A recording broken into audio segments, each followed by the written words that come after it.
Swaraj news కి స్వాగతం. Bulletin ముందుగా హెడ్లైన్స్.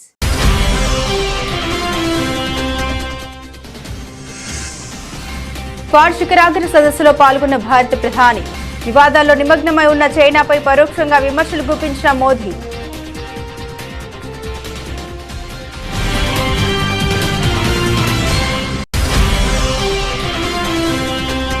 సీఎం బామ్మర్దికి అర్హత లేకున్నా 8,888 కోట్లు పనులు అప్పగించారంటూ మాజీ మంత్రి కేటీఆర్ సంచలన ఆరోపణలు.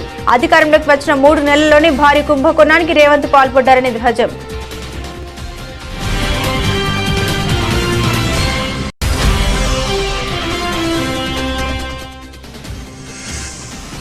అమృత్లో అవినీతి నిరూపిస్తే రాజీనామా చేస్తా, నిరూపించకపోతే కేటీఆర్ పై చట్టరీత్యా చర్యలు తీసుకుంటామంటూ మంత్రి పొంగులేటి ధ్వజం.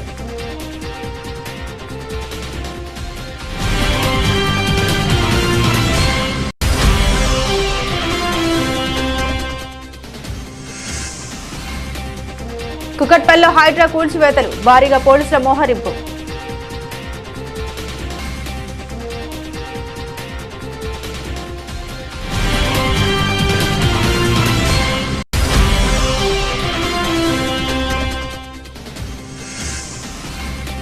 వైద్యుడిపై జనసేన ఎమ్మెల్యే దౌర్జన్యం. వైద్యుడిపై చేయెత్తిన పంతం నానాజీ. ఆయన సమక్షంలో వైద్యుడిపై చేసుకున్న అనుచరులు.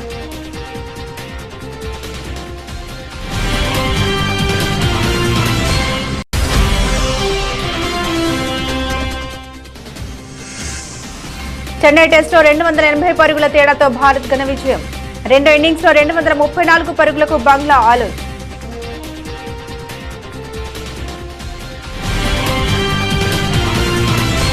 డీటెయిల్స్ చూస్తే క్వాడ్ ఎవరికి వ్యతిరేకం కాదని, ఇది అంతర్జాతీయ భద్రత, సార్వభౌమాధికారం, ప్రాదేశిక సమగ్రతకు మద్దతు ఇస్తోందని ప్రధాని మోదీ అన్నారు. దక్షిణ తూర్పు చైనా సముద్రంలో వివాదాల్లో నిమగ్నమై ఉన్న చైనాపై పరోక్షంగా విమర్శలు గుప్పించారు మోదీ. అమెరికాలోని డెలావేర్ లో జరుగుతున్న క్వాడ్ శిఖరాగ్ర సదస్సులో ప్రధాని మోదీ పాల్గొన్నారు. ఈ సందర్భంగా వారు మాట్లాడుతూ ప్రపంచాన్ని ఉద్రిక్తత, సంఘర్షణలు చుట్టుముట్టిన సమయంలో ఈ సమావేశం జరుగుతోందన్నారు. అలాంటి పరిస్థితిలో భాగస్వామ్య ప్రజాస్వామ్య విలువల ఆధారంగా క్వాడ్ తో కలిసి పనిచేయడం మొత్తం మానవాళికి చాలా ముఖ్యమని తెలిపారు. 2021లో అమెరికా అధ్యక్షుడు జో బైడెన్ అధ్యక్షతన జరిగిన తొలి క్వాడ్ సదస్సును ప్రధాని మోదీ గుర్తు చేసుకున్నారు. చాలా తక్కువ సమయంలో క్వాడ్ దేశాలు సహకారాన్ని ప్రతి దిశలో విస్తరించాయని తెలిపారు. 2025లో ఈ సదస్సుకు భారత్ ఆతిథ్యం ఇస్తుండటంతో ఎంతో సంతోషంగా ఉందన్నారు. मेरे तीसरे कार्यकाल के शुरुआत में ही आज क्वाड समिट में मित्रों के साथ भाग लेते हुए मुझे बहुत खुशी हो रही है. क्वाड की 20वीं वर्षगांठ को मनाने के लिए राष्ट्रपति बाइडेन ने अपने शहर विल्मिंगटन से बेहतर जगह नहीं हो सकती. एमट्रेक जो के रूप में आप जिस प्रकार से इस शहर और डेलावेयर से जुड़े रहे हैं, कुछ वैसा ही रिश्ता आपका क्वाड से भी रहा है. आपके नेतृत्व में 2021 में पहली समिट का आयोजन किया गया और इतने कम समय में हमने अपने सहयोग को हर दिशा में अभूतपूर्व तरीके से बढ़ाया है. इसमें व्यक्तिगत रूप से आपकी बहुत महत्वपूर्ण भूमिका रही है. मैं क्वाड के लिए आपकी दृढ़ प्रतिबद्धता, आपके नेतृत्व और आपके योगदान के लिए आपको हृदय से धन्यवाद देता हूं. फ्रेंड्स, हमारी बैठक ऐसे समय हो रही है जब विश्व तनावों और संघर्षों से घिरा हुआ है. ऐसे में साझा डेमोक्रेटिक वैल्यूज के आधार पर क्वाड का मिलकर साथ चलना पूरी मानवता के लिए बहुत ही महत्वपूर्ण है. हम किसी के खिलाफ नहीं हैं. हम सभी एक रूल्स बेस्ड इंटरनेशनल ऑर्डर, संप्रभुता और क्षेत्रीय अखंडता के सम्मान और सभी मसलों के शांतिपूर्ण ढंग से हल निकालने का समर्थन करते हैं। అభివృద్ధి విషయంలో తెలంగాణ ప్రభుత్వ ప్రాధాన్యతలు బాగున్నాయని ప్రపంచ బ్యాంకు ప్రతినిధి బృందం ప్రశంసించింది. సచివాలయంలో ముఖ్యమంత్రి రేవంత్ తో ప్రపంచ బ్యాంకు దక్షిణాసియా ప్రాంత ఉపాధ్యక్షుడు మార్టిన్ రైజర్ నేతృత్వంలోని బృందం భేటీ అయింది. ముఖ్యమంత్రి గత నెలలో అమెరికా పర్యటన భాగంగా ప్రపంచ బ్యాంక్ అధ్యక్షుడు అజయ్ బంగాతో సమావేశం కాగా తదుపరి చర్చల కోసం మార్టిన్ రైజర్ బృందం హైదరాబాద్ వచ్చింది. ఈ సందర్భంగా పట్టణ మౌలిక వసతుల అభివృద్ధి, విద్య, వైద్య, సాగునీటి రంగాలను తమ ప్రభుత్వ ప్రాధాన్యాలుగా పెట్టుకున్నామని ముఖ్యమంత్రి వివరించారు. ఆయా రంగాల్లో చేపట్టిన ప్రాజెక్టులకు ఆర్థిక సహకారం అందించాలని కోరారు. విద్యా, వైద్య రంగాల్లో ముఖ్యమంత్రి రేవంత్ రెడ్డి దార్శనికత బాగుందని, భవిష్యత్ అవసరాలకు అనుగుణమైన నిర్ణయాలు తీసుకుంటున్నారని మార్టిన్ రైజర్ గారు ప్రశంసించారు. ప్రపంచ బ్యాంక్ ఏ రంగాలను ప్రాధాన్య అంశాలుగా ఎంచుకుందో అవే తెలంగాణ ప్రభుత్వ ప్రాధాన్య అంశాలుగా ఉన్నాయని అన్నారు. తెలంగాణ ప్రభుత్వానికి సహకరించేందుకు తాము ఆసక్తిగా ఉన్నామని తెలిపారు. ముఖ్యమంత్రి రేవంత్ రెడ్డి బావమరిది కంపెనీకి అర్హత లేకపోయినా 1000 కోట్ల పనులను అప్పగించారని బీఆర్ఎస్ కార్యనిర్వాహక అధ్యక్షుడు కేటీఆర్ ఆరోపించారు. కేంద్ర ప్రభుత్వ పథకమైన అమృత్ టెండర్లలో 8,888 కోట్ల అవినీతి జరిగిందని, కేంద్ర ప్రభుత్వం జోక్యం చేసుకుని విచారణ జరిపించి టెండర్లను రద్దు చేయాలని డిమాండ్ చేశారు. కుటుంబ సభ్యులకు టెండర్లు దక్కేలా చేసిన Revanth Reddy office for profit చట్టం, అవినీతి నిరోధక చట్టం ప్రకారం పదవి కోల్పోతారని పేర్కొన్నారు. తెలంగాణ భవన్ లో కేటీఆర్ మీడియాతో మాట్లాడారు. అమృత్ టెండర్లపై కేంద్రం విచారణ చేయకుంటే బీజేపీ, కాంగ్రెస్ కుమ్మక్క అయినట్టే అనుకోవాల్సి ఉంటుందన్నారు కేటీఆర్. రాష్ట్రంలో ముఖ్యమంత్రిగా రేవంత్ రెడ్డి గారు ఉన్నారు. మున్సిపల్ వ్యవహారాల మంత్రిగా కూడా రేవంత్ రెడ్డి గారే ఉన్నారు. పూర్తిగా పురపాలక శాఖ ఆయన ఆధీనంలో ఉన్నది. ఆయన ఆధీనంలో ఉన్న పురపాలక శాఖలో అమృత్ అనే కేంద్ర ప్రభుత్వ స్కీమ్ ఏదైతే ఉన్నదో దాని కింద ఈ ప్రభుత్వం వచ్చి రాగానే, డిసెంబర్లో ప్రభుత్వం వచ్చింది, ఫిబ్రవరిలోనే ఈ కుంభకోణానికి తెరలేపారు. ఫిబ్రవరి మొదటి వారంలో 8,888 కోట్ల వివిధ మంచినీటి పథకాల కోసం పట్టణాల్లో, తెలంగాణలోని వివిధ మున్సిపల్ పట్టణాల్లో మరి టెండర్లు పిలిచారు. టెండర్లు పిలిచిన తర్వాత ఎట్లా అయిపోయిందంటే ఈరోజు రాష్ట్రంలో బావమరిది తమ్ముడికేమో అమృతం, తెలంగాణ ప్రజలకు మాత్రం విషం అన్నట్టుగా ఈ అమృత్ టెండర్ల వ్యవహారం కానీ రాష్ట్ర ప్రభుత్వ నిర్వాహకం కానీ తయారైంది. ప్రతిపక్షంలో ఉన్నప్పుడేమో ఆనాడు కేసీఆర్ గారిని, మా గవర్నమెంట్ని కుటుంబ పాలన అని నోటికొచ్చినట్టు దూషించిన రేవంత్ రెడ్డి ఇవాళ తెలంగాణ ప్రజలకు సమాధానం చెప్పాలి. అమృత్ టెండర్లలో ముఖ్యమంత్రి కుటుంబ సభ్యులే భారీ అవినీతికి పాల్పడ్డారు. నా దగ్గర ఆధారాలు ఉన్నాయి, మీకు ఆధారాలు కూడా ఇప్పుడే మీ ముందే పెడతాను. అమృత్ టెండర్లలో సాక్ష్యాలతో సహా వారు చేసిన అక్రమాలకు పూర్తి స్థాయి ఆధారాలతో సహా మా దగ్గర ఉన్నాయి. అమృత్ పథకం నిధుల్లో 8,888 కోట్ల అవినీతి జరిగిందని కేటీఆర్ చేసిన ఆరోపణల్ని రెవెన్యూ మంత్రి పొంగులేటి శ్రీనివాసరెడ్డి తీవ్రంగా ఖండించారు. కేటీఆర్ తన వ్యాఖ్యలకు కట్టుబడి ఉండాలని డిమాండ్ చేశారు. కేటీఆర్ ఆరోపణ నిజమని తేలితే మంత్రి పదవికి రాజీనామా చేసేందుకు తాను సిద్ధంగా ఉన్నానని ప్రకటించారు. అబద్ధమని తేలితే కేటీఆర్ ఎమ్మెల్యే పదవికి స్పీకర్ ఫార్మాట్ లో రాజీనామా చేస్తారా అని సవాల్ విసిరారు. ముఖ్యమంత్రి ఆదేశాల మేరకు సచివాలయంలో ఆయన విలేకరులతో మాట్లాడారు. గతంలో కంటే తక్కువ అంచనాలతో కాంగ్రెస్ ప్రభుత్వం టెండర్లు పిలిచిందని తెలిపారు. ఈ అంశంపై బహిరంగ చర్చకు ఎక్కడికైనా వస్తామని ప్రకటించారు. ఫ్రాడ్ జరిగిందన్నారు కదా, 8,800 కోట్లు మీరు టెండర్ పిలిచినట్లుంటే మంత్రిగా నేను రాజీనామా చేస్తా,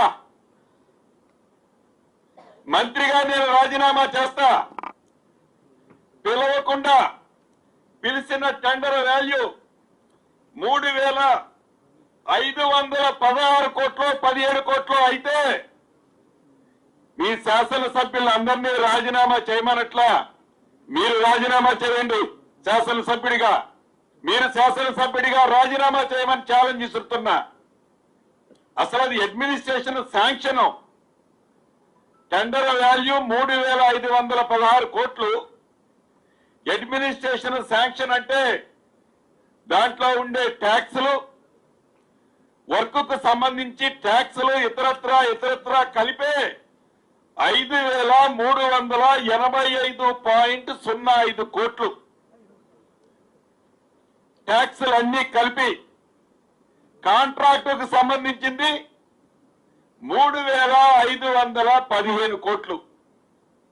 మీరు 8,888 కోట్ల ఫిగర్ ఎక్కడి నుంచి వచ్చిందని ఈ వేదిక ద్వారా ఆ మాజీ మంత్రి గారిని ప్రశ్నిస్తున్నా. చిత్తూరు నగరంలోని జిల్లా క్రీడా ప్రాధికార సంస్థ మైదానంలో ఆదివారం ఉదయం 10 గంటలకు చిత్తూరు జిల్లా బాస్కెట్బాల్ అసోసియేషన్ ఆధ్వర్యంలో జిల్లా స్థాయి బాస్కెట్బాల్ టోర్నమెంట్ ను జిల్లా కార్యదర్శి Suresh Babu, vice president MP Jayaprakash ప్రారంభించారు.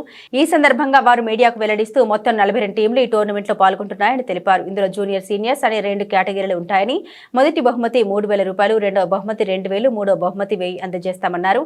ప్రతి ఏడాది ఇకపైన ఈ టోర్నమెంట్ నిర్విరామంగా కొనసాగిస్తామన్నారు. ఇది ఆంధ్రాలో 3-on-3 అనేసి ఒక బాస్కెట్బాల్ గేమ్. ఇది హాఫ్ కోర్ట్ జరిపిస్తాము. ఇది వచ్చేసి ఇప్పుడు మన ఉమ్మడి జిల్లా చిత్తూరు జిల్లాలో జరుగుతూ ఉండే టోర్నమెంట్ చిత్తూరులో.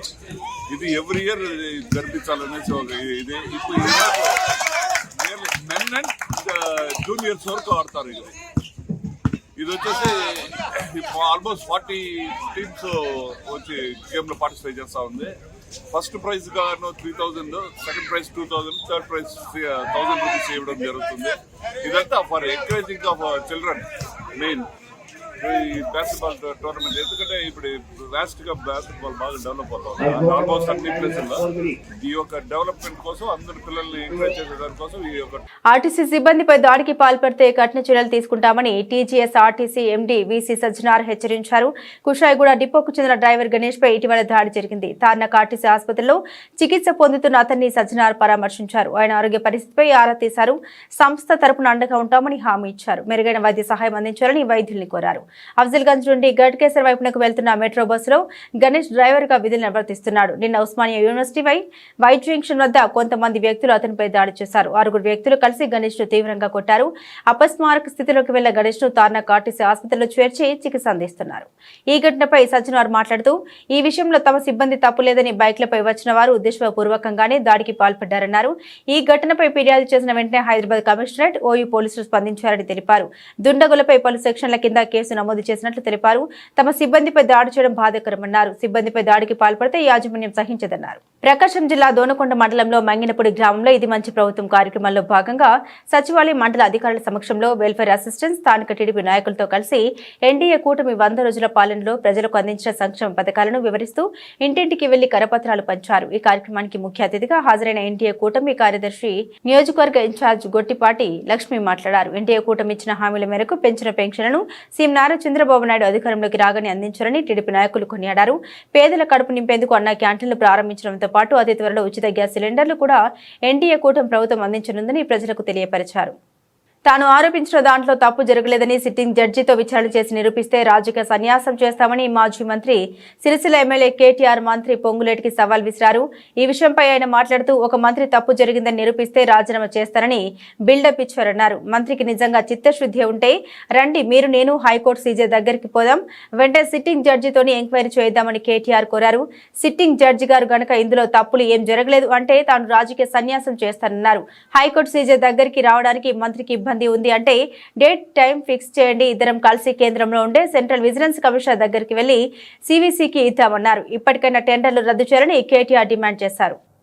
మా మంత్రి గారికి ఒకవేళ ఏమైనా ఇబ్బంది ఉంది హైకోర్టు సీజీ దగ్గర రావడం అనుకుంటే ఇద్దరం కలిసి కేంద్రంలో ఉండే సెంట్రల్ విజిలెన్స్ కమిషనర్ ఉంటాడు, ఇద్దరం పోదాం. నెక్స్ట్ వీక్ నేను పోతా, నువ్వు కూడా రా, టైం చెప్పు, డేట్ చెప్పు, ఇద్దరం కలిసిపోదాం, సివిసికి ఇద్దాం. మంత్రి గారికి నేను ముందే చెప్తా ఉన్నా, ఇప్పటికైనా తప్పు సరిదిద్దుకోండి, వెంటనే టెండర్లు రద్దు చేయండి. జరిగింది తప్పు. ముఖ్యమంత్రి కూడా నేను చెప్తా ఉన్నా, జరిగింది తప్పు 100%. ఇది ముమ్మాటికి నీకు తెలుసు, ఇరికిపోయినావని తెలుసు. ఆశ్రిత పక్షపాతం లేకుండా, రాగద్వేషాలు లేకుండా నేను నా బంధువులకు, నా కుటుంబానికి సాయం చేయను అని చెప్పి ప్రమాణ స్వీకారం చేసిన ముఖ్యమంత్రి, నీ డిపార్ట్మెంట్లో, నీ కింద ఉండే మున్సిపల్ డిపార్ట్మెంట్లో నీ బావమరిది ఏది 2 కోట్లు లాభం పోయిన సంవత్సరం, అంతకుముందు సంవత్సరం ఆర్జించిన ఒక కంపెనీ, కేవలం 2 crores ప్రాఫిట్ ఉన్న కంపెనీకి 1000 కోట్ల కాంట్రాక్ట్ ఇచ్చి అవినీతి జరగలేదంటే ఎవడన్నా ప్రపంచంలో నమ్ముతాడా? వస్తావా మరి? సివిసి దగ్గరకు వస్తావా? హైకోర్టు సీజే దగ్గరకు వస్తావా? నేను వస్తా, డేట్ చెప్పు, టైం చెప్పు, నువ్వే అపాయింట్మెంట్ తీసుకో. మంత్రి గారికి అంత చిత్తశుద్ధి ఉంటే రా, నేను వస్తా, వాళ్ళ విచారణ మొత్తం ఫైల్స్ పెట్టండి. ఇప్పటికైనా ప్రభుత్వాన్ని నేను డిమాండ్ చేస్తున్నా, సిగ్గు తెచ్చుకోండి. ఇంత బరితెగింపు మంచిది కాదు. వరంగల్ జిల్లా ప్రధాన న్యాయమూర్తి బివి నిర్మలా గీతాంబ మరియు హన్మకొండ ఇన్ఛార్జి ప్రధాన న్యాయమూర్తి బి అపర్ణాదేవి నిర్వహించిన ప్రింట్ అండ్ ఎలక్ట్రానిక్ మీడియా సమావేశం నిర్వహించారు. ఈ సందర్భంగా ప్రధాన న్యాయమూర్తులు మాట్లాడారు. గౌరవ జాతీయ మరియు రాష్ట్ర న్యాయ సేవాధికార సంస్థల ఆదేశాలను అనుసరించి వరంగల్ జిల్లా న్యాయ సేవాధికార సంస్థ తేదీ 28/9/2024 శనివారం రోజున జాతీయ లోక్ అదాలత్ను వరంగల్, హన్మకొండ జిల్లా కోర్టుల్లో మరియు నర్సంపేట పర్కాల మండల కోర్టుల్లో నిర్వహించడానికి అన్ని ఏర్పాట్లు పూర్తి చేశారని తెలిపారు. కనుక కక్షిదారులు తమ వీలును బట్టి తమ కేసుని రాజీ కుదుర్చుకోవాల్సిందిగా విజ్ఞప్తి చేశారు. ఈ జాతీయ లోక్ అదాలత్ లో రాజీ పడదగు క్రిమినల్, సివిల్ కేసులు, భూ తగాదాల కేసులు, మోటార్ వెహికల్ యాక్సిడెంట్ కేసులు, వివాహ మరియు కుటుంబ తగాదా కేసులు, bank cheque bounce, electricity, chit fund, disaster management కేసులు, ఇన్సూరెన్స్ కేసులు, ఎక్సైజ్ కేసులు, విద్యుత్ చోరీ, కన్స్యూమర్ ఫోన్ కేసులు, ట్రాఫిక్ ఈ చలాన్ కేసులు మరియు ప్రీ లిటిగేషన్ కేసులు మరియు ఇతర రాజీ పడదగు కేసుల్ని ఇరు పక్షాల అంగీకారంతో పరిష్కరించుటకు సిద్ధంగా ఉన్నామని తెలిపారు. నిమిత్తము అలాగే రాజీ పడదగ్గ కేసులు, క్రిమినల్ కేసులు, కాంపౌండబుల్, అదేవిధంగా ప్రోనోట్ కేసులు, పార్టిషన్ కేసులు అంటే కుటుంబ ఆస్తి తగాదాలు ఏమన్నా ఉన్నాయి వాటిలో వాళ్ళ యొక్క హక్కుల గురించి కానివ్వండి, వాళ్ళకి రావాల్సిన వాటాల గురించి కానివ్వండి, ఇటువంటివన్నీ కూడా రాజీ పడదగ్గ కేసులు. ఇటువంటి కేసులన్నిటిని కూడా రాజీ చేయడం కోసం అనేసి మన జాతీయ న్యాయ సేవాధికార సంస్థ ఈ నెల 28/9/2024 అంటే శనివారము, నెక్స్ట్ శనివారం వచ్చే శనివారం రోజు మనకు ఈ నేషనల్ లోక్ అదాలత్ అనేది మన రాష్ట్ర న్యాయ సేవాధికార సంస్థ చైర్మన్ గారి యొక్క ఆదేశాల మేరకు, ఎగ్జిక్యూటివ్ చైర్మన్ గారి యొక్క ఆదేశాల మేరకు ఇక్కడ వరంగల్ జిల్లా మొత్తం కూడా, అదేవిధంగా స్టేట్ మొత్తం కూడా, రాష్ట్రం మొత్తం కూడా చాలా బెంచ్లు కూడా మేము క్రియేట్ చేశాము. దానికి ప్రిసైడింగ్ ఆఫీసర్స్ కూడా న్యాయాధికారులు ఉంటారు. మీకు సలహా ఇవ్వడానికి డిఎల్ఎస్ఏ న్యాయ సేవాధికార సంస్థలో ఉన్న డిస్ట్రిక్ట్ లెవెల్లో ఉన్న న్యాయ అధికారి ఉంటారు, సెక్రటరీ గారు ఉంటారు. అవన్నీ కూడా మీరు దీంతో పాటు మేము ప్రీ లోక్ అదాలత్లు కూడా కండక్ట్ చేస్తున్నాము. 100 రోజుల పాలన సందర్భంగా సీఎం చంద్రబాబు మాట్లాడిన మాటల్ని మండల విపక్ష నేత బొత్స సత్యనారాయణ ఖండిస్తున్నామన్నారు. ఈ విషయమై ఆయన మాట్లాడుతూ సభ్య సమాజంలో ప్రజలతో ఎన్నుకోబడిన ప్రభుత్వాలు ప్రజల మనోభావాలతో రాజకీయాలు చేయడం సమంజసం కాదన్నారు. వెంకటేశ్వర స్వామి వారి లడ్డు ప్రసాదంలో కల్తీ జరిగిందని, నాణ్యత లేని పదార్థాలు వాడారని మాట్లాడడంతో భక్తులందరూ ఉలిక్కిపడ్డారన్నారు. ఇవో ఒక మాట చెప్తాడు, చంద్రబాబు ఇంకో మాట చెప్తాడు, ఏంటిది అని ప్రశ్నించారు. రాష్ట్రంలో కేంద్రంలో మీ కూటమి అధికారంలో ఉంది, విచారణ చేపించి నిజాలు తేల్చండి అంటూ కోరారు. 100 రోజుల తాలూకా ఘనతను చెప్పుకోవడానికి పెట్టుకుని చేసే కార్యక్రమాలు చెప్దామని చెప్తూ ముఖ్యమంత్రి గారు మాట్లాడినప్పుడు ఒక మాటను ఆయన మాట్లాడారు. చాలా దురదృష్టకరం, చాలా అభ్యంతరకరం. అలాంటి అనుచితమైన మాటలను వచ్చి అలాంటి ఉన్నత స్థానంలో ఉండి ప్రజలతో ఎన్నుకోబడిన మరి ఆ వ్యక్తులు మాట్లాడే మాటలు కాదు. దాన్ని తీవ్రంగా ముందు ఆక్షేపిస్తున్నాం, దాన్ని ఖండిస్తున్నాం.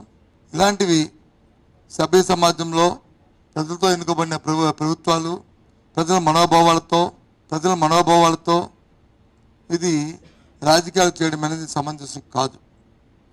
ఆ విషయం ఏంటంటే మీకు తెలుసు, ఈ మన రాష్ట్రంలోనే కాకుండా దేశంలోనే కాకుండా ప్రపంచం యావత్తు మనందరం ఆరాధ్య దైవంగా భావిస్తున్న మన శ్రీవారు సాక్షాత్ వెంకటేశ్వర స్వామి వారి తాలూకా ప్రసాదం ఏదైతే ఉందో దాంట్లో కల్తీ జరిగిందని, దానికి నైవేద్యాలకు వాడే పదార్థాలలో నాణ్యత పదార్థాలు వాడారని అని చాలా విషయాల నుంచి వారు వచ్చి మాట్లాడడం చేయడం అనేది మొత్తం భారతదేశంలో ఉన్న ప్రపంచంలో భక్తులు అందరి తాలుగా ఒక్కసారి ఉలిక్కబడికి వచ్చినాయి.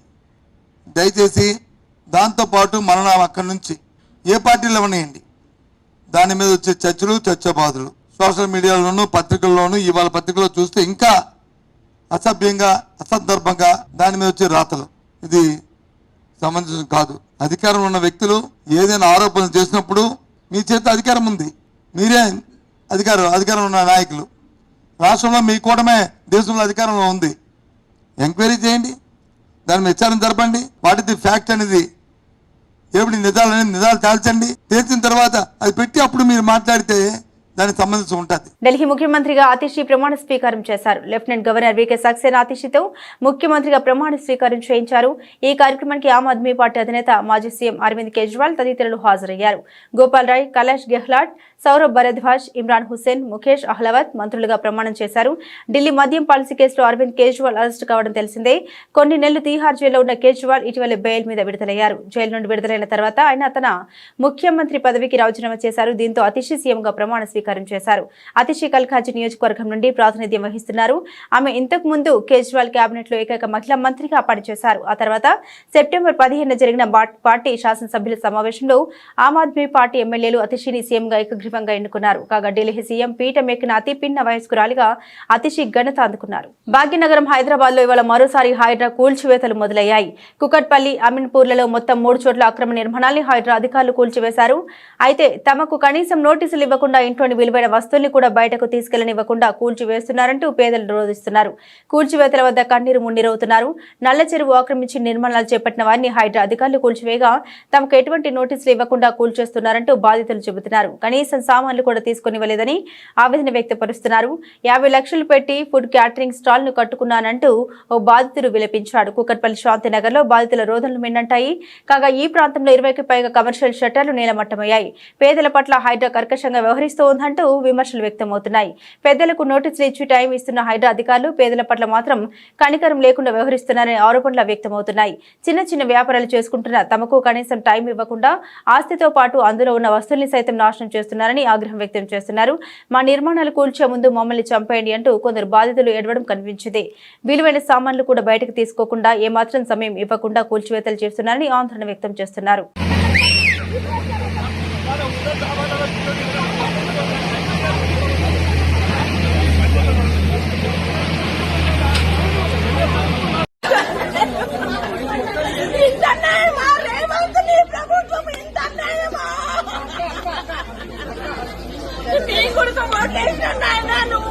బాగుంటది అనుకున్నాం కానీ ఇంతనేమో నాయన నా కొడుకు తప్పు కాదు, మీరు ఉండొచ్చు కానీ టైం ఇవ్వండి. ఓనర్స్ తప్ప, నా కొడుకు రూపాయి పెట్టింది నా కొడుకు తప్ప. నీది న్యాయమా చెప్పు. అవును, రెండుకున్న వాళ్ళకు టైం ఇయ్య, సొంతం కట్టుకున్న వాళ్ళకు టైం ఇయ్యకు. రెండుకున్నాం కదా మేము, మాకేం తెలుసు. ఇది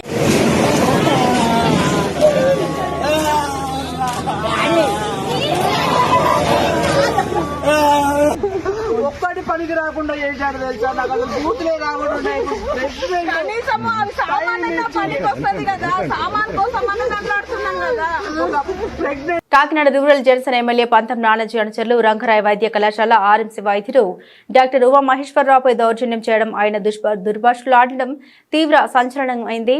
వైద్యుడు ఉమా మహేశ్వరరావుపై ఎమ్మెల్యే పంతం నానాజీ చంపేస్తా, నన్ను తిట్టాల్సిన పనేంటి నీకు, చదువుకునే కుర్రాలను రెచ్చగొడతావంటూ తీవ్రంగా ఆగ్రహం వ్యక్తం చేశారు. ఆ సమయంలో ఎమ్మెల్యే అనుచరులు డాక్టర్ ఉమా మహేశ్వరరావుపై చేయి చేసుకున్నారు. నేనేమి అనలేదండి అంటూ డాక్టర్ ఉమా మహేశ్వరరావు వివరణ ఇచ్చే ప్రయత్నం చేసినా వినకుండా వైద్యుడి ముఖానికి ఉన్న మాస్కును లాగి కొట్టడానికి ఎమ్మెల్యే చేయెత్తారు. ఇంతలో ఆయన అనుచరుడు వైద్యుడిపై చేయి చేసుకున్నారు. కళాశాల క్రీడా మైదానంలో శనివారం ఈ ఘటన చోటు చేసుకుంది. వాలీబాల్ ఆడేందుకు వైద్య కళాశాల క్రీడా మైదానంలోకి బయట వ్యక్తులు రాగా కళాశాల యాజమాన్యం అభ్యంతరం వ్యక్తం చేసింది. దీంతో కొందరు ఎమ్మెల్యే వద్దకు వెళ్లి వైద్యులు మిమ్మల్ని దుర్భాషలు ఆడుతున్నారని, మైదానంలో ఆడనివ్వడం లేదని తెలిపారు. దీంతో ఆయన శనివారం రాత్రి కళాశాల క్రీడా మైదానానికి వెళ్లి డాక్టర్ ఉమా మహేశ్వరరావును అసభ్య పదజాలంతో దూషించారు. వైద్య కళాశాల ప్రిన్సిపల్ డిఎంఈ డాక్టర్ నరసింహం ఈ ఘటనపై ఎస్పీకి ఫిర్యాదు చేశారు. కాగా ఇందుకు సంబంధించిన వీడియో సోషల్ మీడియాలో వైరల్ అయింది. వైద్య సిబ్బంది అందరూ రియాక్ట్ కావడంతో జనసేన ఎమ్మెల్యే పంతం నానాజీ దిగొచ్చి క్షమాపణ చెప్పారు.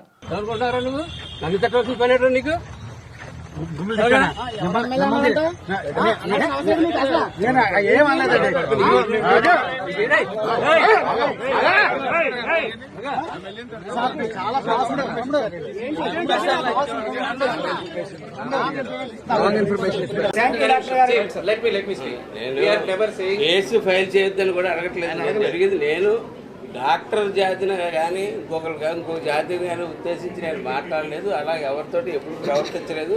ఫస్ట్ టైం ఉద్రేకపూర్వకంగా జరిగింది. తీరా చూస్తే ఈయన నా మిత్రుడే. ఆ చీకట్లో తీరా చూస్తే ఈయన నా మిత్రుడే. సరే, అది వదిలేస్తే అది జాతిపరంగా ఒక వృత్తిపరంగా వెళ్తుంది కాబట్టి ఆ వృత్తికి క్షమాపణ చెప్తా ఉన్నాను నేను. ఎమ్మెల్యే గారు కేసు ఫైల్ చేయడానికి అడగడానికి రాలేదు. మన కేసు ఫైల్ చేస్తున్నాం, అందరూ మనం ఏం లేదు, ఎవరైతే మ్యాన్ హ్యాండిల్ చేసారో అందరినీ పెడుతున్నాం. ఆయన కూడా అన్కండిషనల్గా అపాలజీ చెప్తున్నారు, జరగడం అనేది జరిగిందని చెప్పని. ఎస్పెషల్లీ పేషెంట్స్ దృష్ట్యా మనం స్ట్రైక్ అది ఏమి వెళ్ళొద్దు, ఏం చేయొద్దు. ఒకవేళ నిజంగా కానీ ఇది ఇక్కడతో ఆగిపోతే మనం స్టార్ట్ చేద్దాం, ప్రాబ్లం ఏమీ లేదు. కానీ 2-3 రోజులుగా కంపల్సరీ ఎఫ్ఐఆర్ ఫైల్ అవుతుంది. ఎందుకంటే first we have to identify the culprits. ఇవన్నీ పెట్టి నేనే ఇస్తాను కంప్లైంట్, ఇచ్చిన తర్వాత ఎఫ్ఐఆర్ వేస్తారు. ఎమ్మెల్యే గారు ఏమన్నా సార్, ఎమ్మెల్యే గారు ఏమన్నా తర్వాత నేనే రాయాలి. సో మీరందరూ నాకు కోఆపరేట్ చేసినందుకు, అలాగే నాతో పాటు దెబ్బలు తిన్న స్టూడెంట్స్ కూడా నా ప్రగాఢ సానుభూతిని తెలియజేస్తున్నాను.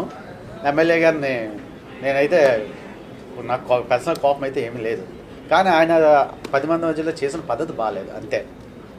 లైంగిక వేధింపుల కేసులో అరెస్ట్ అయిన టాలీవుడ్ కొరియోగ్రాఫర్ జానీ మాస్టర్ పై తెలుగు నటి బీజేపీ నాయకురాలు మాధవిలత సంచలనం ఆరోపణ చేసింది.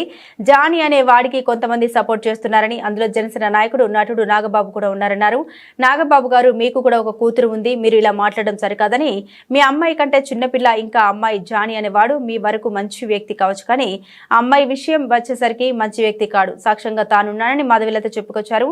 పుష్ప 2 సినిమా సాంగ్ షూటింగ్ జరుగుతున్నప్పుడు అక్కడికి జానీ వచ్చి చాలా పెద్ద రచ్చ చేశాడని, ఆ షూటింగ్ లోనే జానీ మాస్టర్ ఆమెను కొట్టడంతో విషయం తెలుసుకుని అక్కడే ఉన్న డైరెక్టర్ సుకుమార్ దానికి పంచాయతీ పెట్టి క్లియర్ చేశారన్నారు. ఈ విషయం అల్లు అర్జున్ కు తెలుసు కాబట్టి ఆ అమ్మాయికి బన్నీ అండగా నిలబడ్డారని, రీసెంట్ గా విశ్వక్సేన్ మూవీలో కూడా అక్కడికి వచ్చి రచ్చరచ్చ చేసి తనను పెళ్లి చేసుకోమంటూ ఆమెను జానీ టార్చర్ పెడుతున్నాడని పేర్కొన్నారు. ఆ టార్చర్ భరించలేక అతని నుండి దూరంగా వచ్చి సెపరేట్ గా సినిమాలు చేసుకుంటుంది. ఎవరైతే జానీకి సపోర్ట్ చేస్తున్నారో వాళ్ళందరూ తప్పు చేస్తున్నట్టే, ఇప్పటికైనా మారండి అంటూ మాధవిలత వీడియో విడుదల చేసింది. ఒక ఆడపిల్ల జీవితం ఇది. సో మీకు తెలియకుండా జానీ అనేవాడు మీ వరకు మంచి వ్యక్తి అయ్యుండొచ్చు, కానీ ఆ అమ్మాయి విషయంకి వచ్చేసరికి మంచి వ్యక్తి కాదు కదా. అమ్మాయి సైడ్ ఆలోచించాలి కదా. సాక్ష్యంగా నేనున్నానండి, నేను సినిమా ఇండస్ట్రీలో ఉన్నాను. సినిమా ఇండస్ట్రీలో నాకు చాలా మంది ఫ్రెండ్స్ ఉన్నారు. ఆ అమ్మాయి 6 నెలలేమో, ఆ అమ్మాయికి 17, 18 ఆ ఏజ్ లో ఉన్నప్పుడు ఒక 6 నెలలు అతనితో రిలేషన్షిప్ లో ఉండింది. అతని మాయమాటలు నమ్మి ప్రేమిస్తున్నానని చెప్తే, సో ఆ తర్వాత ఆ అమ్మాయి బయటకు వచ్చేసి ఆ అమ్మాయి సొంత పనులు అమ్మాయి చేసుకుంటుంది. టీనేజర్ అండి అప్పుడు అమ్మాయి. సో ఇప్పుడు ఆ అమ్మాయికి మొన్న 22 వచ్చిందండి, జస్ట్ 21 నుంచి 22కి వచ్చింది. ఆ అమ్మాయి ఇది పుష్ప 2 సినిమా షూటింగ్ జరుగుతున్నప్పుడు కూడా సాంగ్ షూటింగ్ లో అక్కడికి జానీ మాస్టర్ వచ్చేసి చాలా పెద్ద రచ్చ చేసేసి పెద్ద గొడవ చేశారు. సుకుమార్ గారే దాన్ని పంచాయతీ పెట్టి క్లియర్ చేశాడు. అందుకే ఆ షూటింగ్ లో ఆ ఇష్యూ జరిగింది కాబట్టి, ఆ సాంగ్ షూటింగ్ లో జరిగింది కాబట్టి, ఆ నిజాలు అల్లు అర్జున్ కి తెలుసు కాబట్టే ఆయన సపోర్ట్ చేయడం జరిగింది. అట్ ద సేమ్ టైం ఆ సినిమా యూనిట్ నుంచి ఇన్ఫర్మేషన్ తీసుకున్నారు కాబట్టి మొన్న ఫిల్మ్ ఛాంబర్ లో మీటింగ్ కూడా పెట్టడం జరిగింది. At the same time recent గా వచ్చేసి విశ్వక్సేన్ మూవీ షూటింగ్ లో కూడా అమ్మాయి కొరియోగ్రఫీ చేస్తూ ఉంటే అక్కడికి వచ్చి కూడా అమ్మాయిని కొట్టడం జరిగింది అతను. అండ్ ఆ అమ్మాయికి 100 మెసేజ్లు పంపిస్తాడు. I miss you, I miss you, I miss you, I will marry you, నువ్వు ఇప్పుడు అర్జెంట్ గా సినిమా షూటింగ్ స్టాప్ చేసి రాకపోతే నేను చంపేస్తాను, నువ్వు నన్ను పెళ్లి చేసుకుంటావు లేదు, ఇట్లాంటి చాటింగ్లన్నీ చాలా ఉన్నాయండి. ఈ సాక్ష్యాలన్నీ ఆ అమ్మాయి పోలీస్ స్టేషన్ లో ప్రొవైడ్ చేసింది. వీడియో చాటింగ్లు కానీ, లేకపోతే వీడియోలు కానీ, పెట్టిన వీడియోలు కానీ, చాటింగ్లు కానీ, ఇవన్నీ కూడా పోలీస్ స్టేషన్ కి అమ్మాయి సబ్మిట్ చేయడం వల్ల ఎఫ్ఐఆర్ ఫైల్ చేసుకోవడం జరిగింది, చార్జ్ షీట్ చేయడం జరిగిందండి. సో దయచేసి ప్లీజ్, ఒక ఆడపిల్లని ఆ అమ్మాయికి ఇష్టం లేకుండా పెళ్లి చేసుకో, I love you, I miss you, లేకపోతే వచ్చి కొడతా అని సినిమా షూటింగ్ లోకి వచ్చి ఆపేసేసి ఆ అమ్మాయికి వచ్చిన 2-3 సినిమాలు కొరియోగ్రఫీ చేసుకుంటుంటే వచ్చి ఆ అమ్మాయి సినిమా షూటింగ్ లను ఆపిచ్చేసి ప్రొడ్యూసర్లతో సినిమాలు క్యాన్సిల్ చేయించారండి. తెలుసా అండి మీకు? సినిమా ఇండస్ట్రీలో ఉన్నానండి నేను. దయచేసి ప్లీజ్ ఇట్లాంటి రాంగ్ ప్రొపగండాలు చేయొద్దు. బంగ్లాదేశ్ పై ఆల్రౌండ్ ప్రదర్శన కారణంగా 2 టెస్టుల సిరీస్ ను టీమిండియా అద్భుతంగా ప్రారంభించింది. 515 పరుగుల విజయ లక్ష్యంతో 2 ఇన్నింగ్స్ లో బంగ్లాదేశ్ 234 పరుగులకే కుప్పకూలింది. దీంతో చెన్నై టెస్ట్ లో భారత్ 280 పరుగుల తేడాతో విజయం సాధించింది. బంగ్లాదేశ్ ముందుగా టాస్ గెలిచి భారత్ ను బ్యాటింగ్ కు ఆహ్వానించింది. భారత్ తొలి ఇన్నింగ్స్ 376 పరుగుల వద్ద ముగిసింది. దీనికి సమాధానంగా బంగ్లాదేశ్ జట్టు కేవలం 149 పరుగులకే ఆల్అౌట్ అయింది. ఆ తర్వాత 2వ ఇన్నింగ్స్ లో అద్భుతంగా బ్యాటింగ్ చేసిన భారత్ 4 వికెట్ల నష్టానికి 287 పరుగుల స్కోర్ వద్ద ఇన్నింగ్స్ డిక్లేర్ చేసింది. దీంతో బంగ్లాదేశ్ కు 515 పరుగుల లక్ష్యాన్ని అందుకుంది. ఈ క్రమంలో శనివారం 3వ రోజు ఆట ముగిసే సమయానికి బంగ్లాదేశ్ తన 2వ ఇన్నింగ్స్ లో 4 వికెట్లను కోల్పోయి 158 పరుగులు చేసింది. ఆదివారం జరిగిన తొలి సెషన్ లో కొద్దిసేపటికి బంగ్లాదేశ్ ఓటమి పాలింది. టీమిండియా విజయంలో అశ్విన్ 6 వికెట్లు పడగొట్టి కీలక పాత్ర పోషించాడు. దీంతో చెన్నై వేదికగా బంగ్లాదేశ్ తో జరిగిన తొలి టెస్ట్ లో భారత్ 280 పరుగుల తేడాతో విజయం సాధించి 2 మ్యాచ్ల సిరీస్ లో 1 ఆధిక్యంలో నిలిచింది. రవిచంద్రన్ అశ్విన్ విధ్వంసం సృష్టించి 6 వికెట్లు పడగొట్టాడు. దీంతో అశ్విన్ టెస్ట్ లో 37వసారి ఒక ఇన్నింగ్స్ లో 5 వికెట్లు తీసిన ఘనత సాధించారు. ఈ విషయంలో అశ్విన్ షేన్ వార్ ను సమం చేశాడు. బులెటిన్ ముగించే ముందు హెడ్లైన్స్ మరోసారి.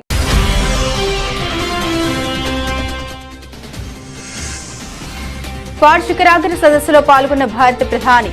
వివాదాల్లో నిమగ్నమై ఉన్న చైనాపై పరోక్షంగా విమర్శలు గుప్పించిన మోదీ.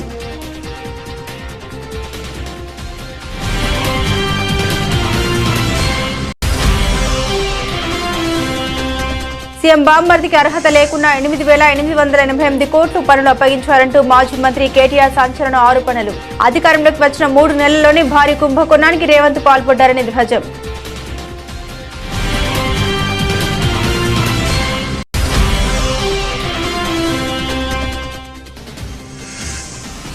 అమృత్లో అవినీతి నిరూపిస్తే రాజీనామా చేస్తా, నిరూపించకపోతే కేటీఆర్ పై చట్టరీత్యా చర్యలు తీసుకుంటామంటూ మంత్రి పొంగులేటి ధ్వజం.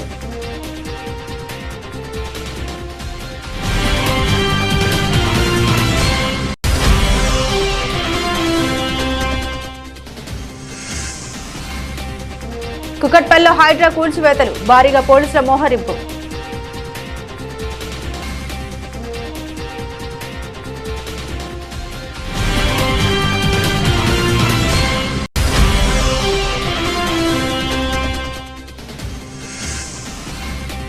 వైద్యుడిపై జనసేన ఎమ్మెల్యే దౌర్జన్యం, వైద్యుడిపై చేయి ఎత్తిన పంతం నానాజీ, ఆయన సమక్షంలో వైద్యుడిపై చేయి చేసుకున్న అనుచరులు.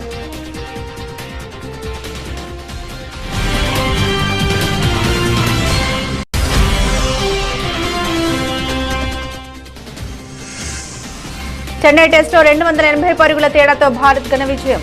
2 ఇన్నింగ్స్లో 234 పరుగులకు బంగ్లా ఆలౌట్.